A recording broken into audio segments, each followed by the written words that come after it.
कोण आहेस तू? समजतेस काय स्वतःला? ज्या एरियात तू आहेस ना तो किती डेंजर आहे माहितीये तुला? पोलिसाचा ड्रेस घातला म्हणून तू काय झाशीची राणी झाली? मूर्ख. नाही, यात तुझा काहीच दोष नाहीये. दोष त्यांचा आहे जे बायकांना पोलिसात भरती करतात. तू माझा जीव वाचवला त्याचा अर्थ असा नाही की तू वाटेल ते बोलशील आणि मी तुझं ऐकून घेईन, कळलं ना? जिने हा युनिफॉर्म कुठल्या शोरूम मधनं घेतलेला नाहीये, खडतर मेहनत करून मिळवलाय तो. आणि आता तुझे म्हणत होतास ना बायकांनी पोलीस डिपार्टमेंट मध्ये भरती होऊ नये, फॉर युअर काइंड इन्फॉर्मेशन, हे बोलणं खूप सोपं असतं. पण ह्या पोस्ट साठी मी किती मेहनत घेतली ते माझं मला माहितीये, ते तुला नाही कळणार. चल तुमच्या बरोबर. कुठे? आज कुलदेवीची पूजा तुला करायची. चल. नको. का? सायमनला नाही आवडणार वहिनी. एक सांगू दे, तुला जर वाद संपायचे असतील ना तर पुढाकार तुलाच घ्यायला हवा. तू या घराण्याची कुलवधू आहेस. हे सत्य जोपर्यंत तू स्वीकारत नाहीस तोपर्यंत तुझ्या आजूबाजूचे हे स्वीकारणार नाहीत. खरं देव्याने, या घरात सुनेला म्हणून जो बहुमान मिळतो तो तुलाही मिळाला हवा. बघू त्यापासून तुला कोण अडवतो ते.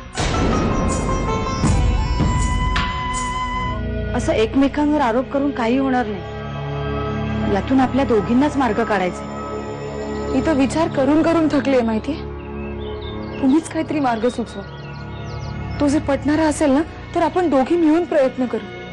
मला आता फक्त एकच मार्ग दिसतोय. कोणता? आपण दोघीही पोलीस स्टेशनला जाऊया आणि कंप्लेंट करूया.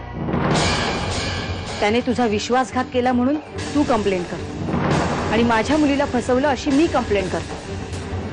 म्हणजे बघ, 2 दिवसात तुझा नवरा सुतासारखा सरळ होतो की नाही. राज शिर्क्यांच्या देवघरात परक्याला प्रवेश नसतो हे माहितीये ना तुम्हाला?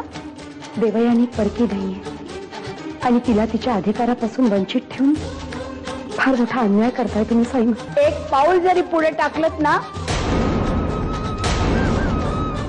तर त्याचे परिणाम वाईट होतील. परिणामांची पर्वा आम्ही करत नाही साईमा. कसला विचार करतेस? आता विचार करण्यात वेळ घालवू नकोस.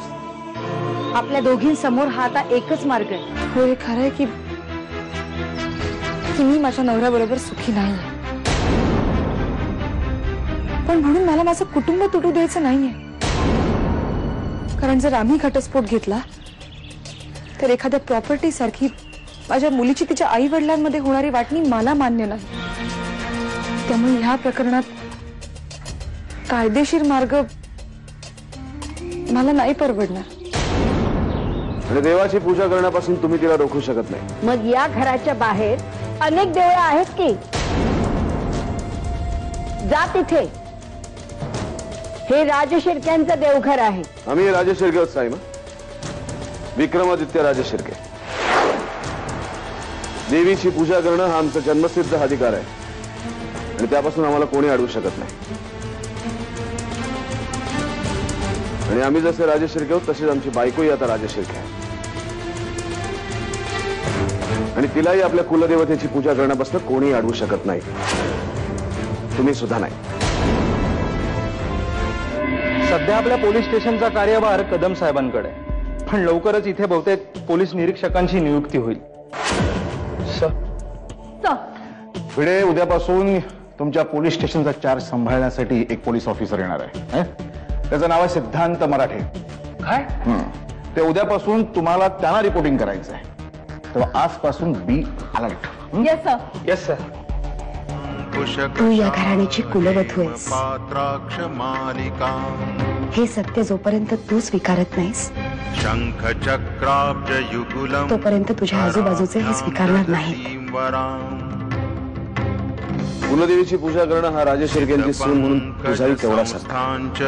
हंसारूढां सुखस्मिता गायत्री कवचम जपेत, गायत्री कवचम जपेत, गायत्री कवचम जपेत.